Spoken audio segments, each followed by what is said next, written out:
자, 이 시간 웨스트민스터 대유리 문답 신앙교육서하고 소유리 문답을 이제 같이 하겠습니다. 성경 공부는 주일날 통합 주제별 이제 성경 공부로 이제 전환을 좀 하겠습니다. 자, 이제 대유리 문답 10과 그리스도의 중보 사역의 유익, 지난주에 이어서 이제 우리 이 교리 문답 오늘 이제 제 79번에 보니까 참 신자들이 그들의 불완전과 그들이 빠진 여러 가지 유혹과 지혜의 이유로 은혜의 상태에서 타락할 수 있는가? 은혜의 상태에서 타락할 수 있는가? 근데 이 부분이, 이 타락이라고 하는 부분이 그럼 하나님께로부터 완전히 이제 버림받아서 구원을 받지 못하고 또 이제 더 이상 하나님의 자녀가 아니고 신자가 아닌 그런 의미는 이 타락할 수 없다 이렇게 얘기해야 되고, 또 하나 그럼 이 타락의 의미가 일시적으로 그러니까 그가 어떤 죄를 지어서 죄 가운데 빠져 있기는 하지만 여전히 하나님께서 그를 은혜로 붙잡으시고 영원한 사망과 멸망으로 하나님께서 떨어지지 않도록 은혜의 관계가 지속되는 그러한 말이면 타락할 수 있다 이렇게 얘기해야 돼요. 그러니까 사실은 이제 이 질문은 근본적으로 하나님과 우리 사이는 절대 보존된 은혜의 보존, 하나님과 우리 사이는 영원한 언약의 관계, 또 은혜의 관계, 또 하나님과 하나의 자녀의 관계가 영원히 지속되는 거예요. 그러니까 성도의 구원이 취소된다거나 그 구원이 상실이 된다거나 이렇게 말하면 안 돼요. 사실 그렇게 가르치는 그 아주 잘못된 이단적 가르침들이 너무 많아요. 주로 알미니안 주의자들, 또 심지어 장로교 계통에서도 자꾸 구원의 그 완전성, 영원성에 대해서 부정하는, 그래서 구원이 취소될 수 있다, 뭐 구원이 상실이 될 수 있다, 뭐 이 구원이라고 하는 것이 결국은 끝까지 그 구원의 완성의 일로 스스로가 붙잡아야 된다, 뭐 이렇게 얘기하는 사람들이 굉장히 많습니다. 그러나 절대 그럴 수 없어요. 왜냐하면 하나님의 예정, 또 하나님의 언약은 영원한 거예요. 일시적인 게 아니에요.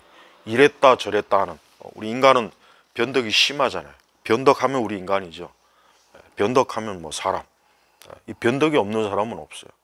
너나 나나 다 할 것 없이 변덕, 기복이 심하고 감정도 심하고 그래요. 인간은 원래 그래요.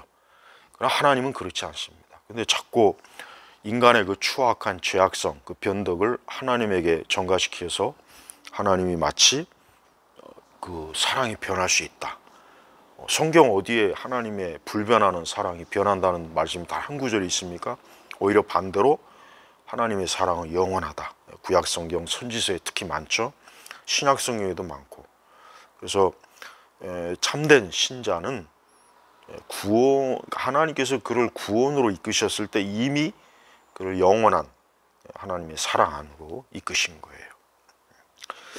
자, 그러니까 중생하고 자 계속해서 하나님의 자녀로서 이제 의롭게 되고 중생한 하나님의 자녀는 그 신분 자체가 영원한 겁니다.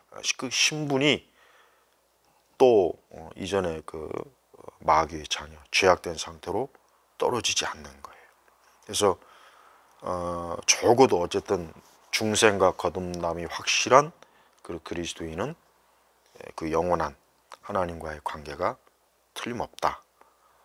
다만 이제 그럼 여기서 이제 꼭 짚고 넘어가야 할 게, 그러면은 거듭나지 못하고 중생하지 못한 자는 어떻게 되는가? 그들은 그 현재 그 위치, 그 자리 자체가 이미 하나님과는 관계가 없는, 하나님과는 단절된 그런 관계이기 때문에 저들은 뭐 애초부터 타락하기 때문에 굳이 뭐 또 다시 타락했다 이런 말을 쓸 필요도 없어요. 다만 이제 우리가 이제 교회 안에 그 가라지도 있고 알곡도 있고 양도 있고 염소도 있어요. 근데 우리가 이 부분을 사람이 명확하게 그것을 구분할 수는 없습니다. 그래서 결국은 참된 성도는 끝까지 하나님의 사랑과 은혜로 구원에 이르지만, 그렇지 못한 이는 결국은 이미 벌써 하나님과의 그 상태 관계에서 은혜의 관계가 아니기 때문에 멸망의 길로 간다고 보면 되는 거예요. 그래서 우리가 성경에서 참된 신자는 절대 하나님에게서 떨어지지 않는다. 하나님께서 그를 끝까지 붙잡고 구원의 그 자리에 이르게 한다는 것을 확신해야 돼요. 확신. 의심하지 말고. 그래서 참된 신자는 영원한 그 구원이 확정된 사람이기 때문에, 영원한 구원이 확정된 사람 중에 혹 누군가 거기서 떨어질 수 있다라는 생각 자체도 할 필요도 없고, 우리의 구원은 우리에게 달린 것이 아니라 여기 이 교리문답에 나오는 것처럼 하나님의 사랑과 능력에 달린 거예요. 자, 요게 중요합니다. 우리 시대 그 칼빈주의를 마치 굉장히 문제가 많은 잘못된 그릇된 교리로 알고 있고, 뭐 칼빈을 무슨 뭐 지옥에 떨어졌다, 뭐 성경을 거짓으로 가르쳤다, 이 칼빈에 대해서 엄청나게 막 욕을 많이 하는데, 칼빈이 그런 거짓된 교리를 가르친 그런 교사도 아니고, 참된 성경적 교리를 가르친 사실 하나님의 사람이에요. 우리가 어떤 뭐 칼빈주의, 칼빈 교리 이런 식으로 해가지고 마치 칼빈이 뭔가 뭐 이런 교리를 만들었다 이렇게 자꾸 오도하는 그 예를 들면 세대주의자들, 그다음에 뭐 그 재침례교도들, 그리고 이제 어떤 교리에든 다 무식한, 우리 한국 교회는 알미니안이고 뭐고 칼빈주의고 뭐고 아예 그냥 교리에 무식한 사람들이 있어요. 이 사람들은 아예 어떤 교리도 몰라요. 세제도 모르고 칼빈주의도 모르고 알미니안도 모르고 다 몰라요. 그냥 근데 칼빈은 무조건 싫어하는 거예요.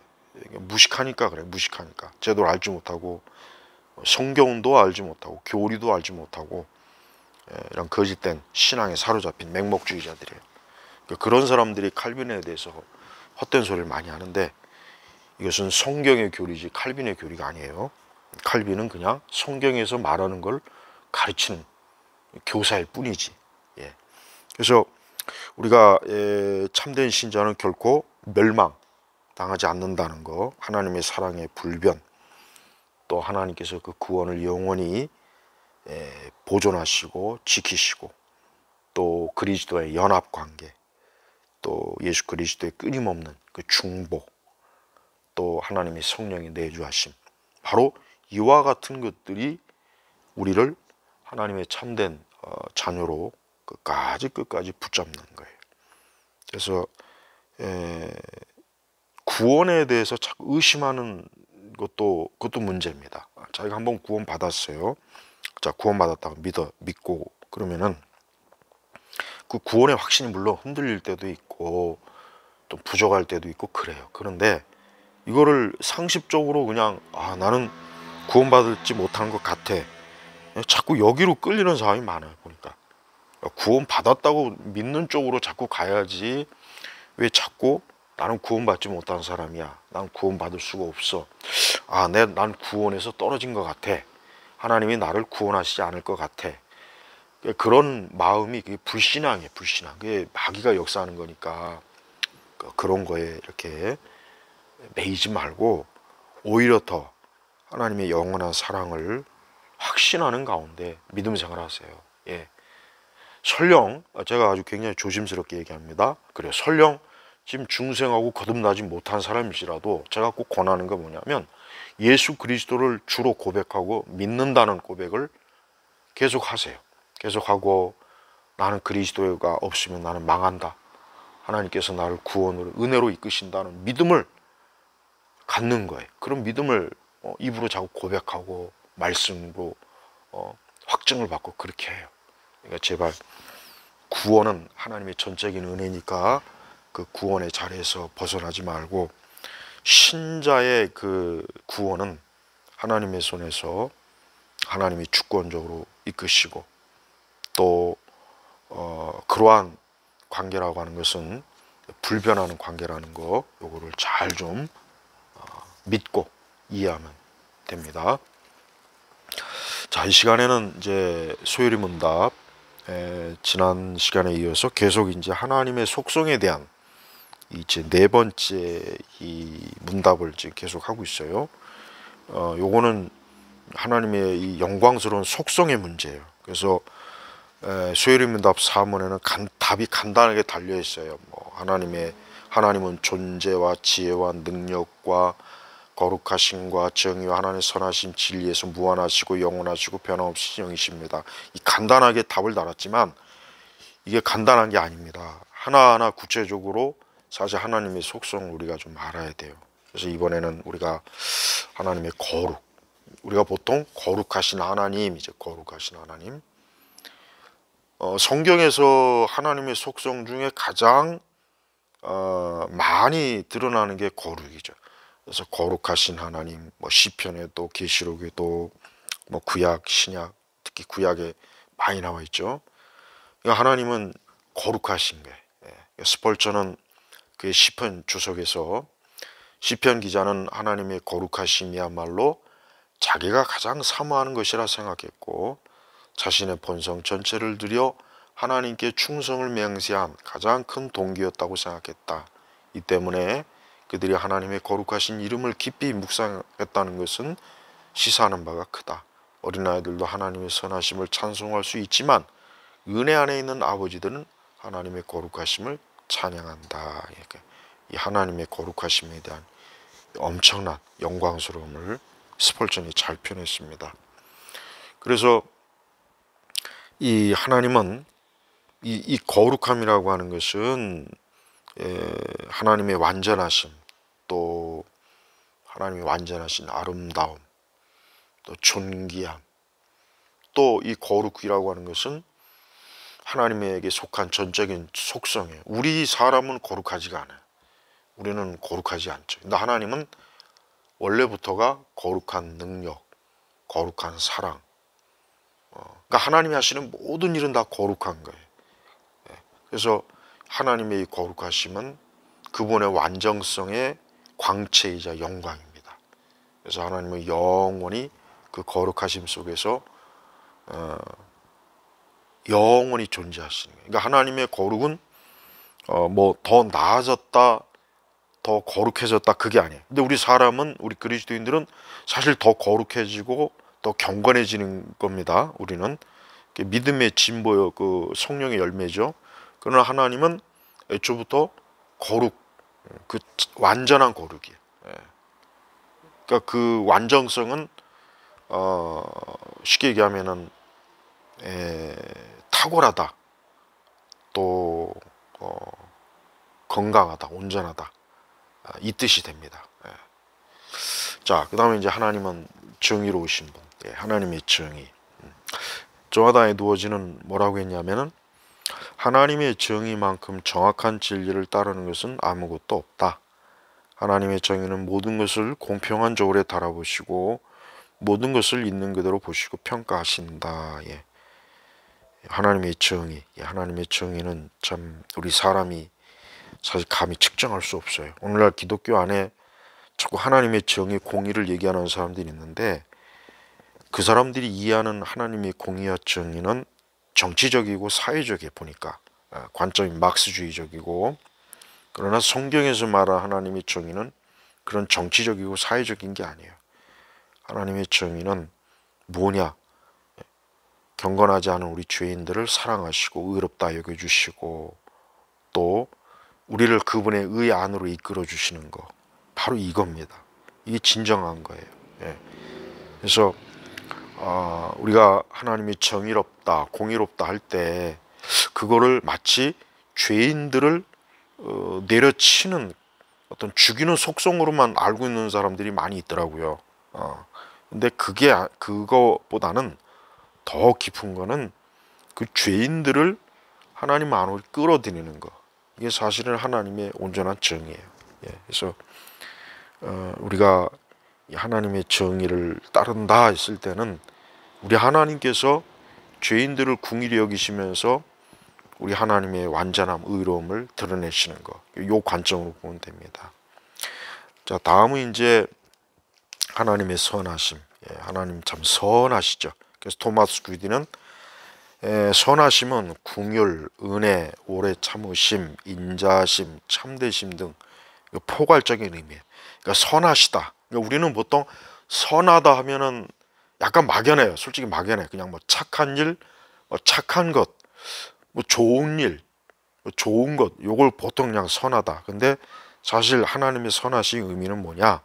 긍휼, 은혜, 오래 참음, 인자하심, 참되심, 요걸 총체적으로 얘기하는 거예요. 그러니까 하나님의 선하심은 굉장히 그 깊이 있고 역시 그것도 광범위하죠. 그래서 성경에서 보면은 하나님의 선하심이 많이 나타나요. 하나님이 자기 백성들을 향한 긍휼, 은혜, 오래 참은 거, 인자, 참된, 또 죄인들을 향해서 하나님께서 또 얼마나 선하십니까? 죄인들에게도 비를 내려주시고 또 죄인들에게도 그들에게 아낌없이 무언가를 베푸시잖아요. 그러니까 이 땅에는 수많은 죄인들은 하나님이 자기에게 베푸신 선하심을 안다면 아마 그날로 하나님 믿을 겁니다. 틀림없어요.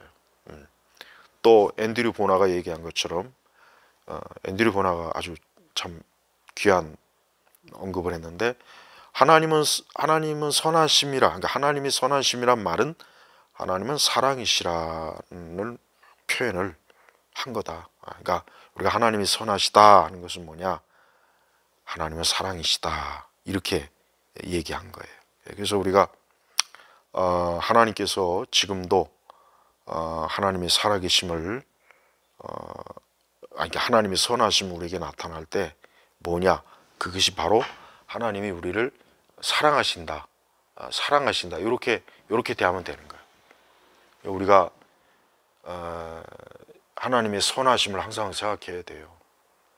우리가 이 하나님의 선하심이 없다면 오늘 우리가 어떻게 숨쉬고 살 수 있고 이제까지 우리가 어떻게 살아왔으며 앞으로도 우리 살 수가 없어요, 솔직히.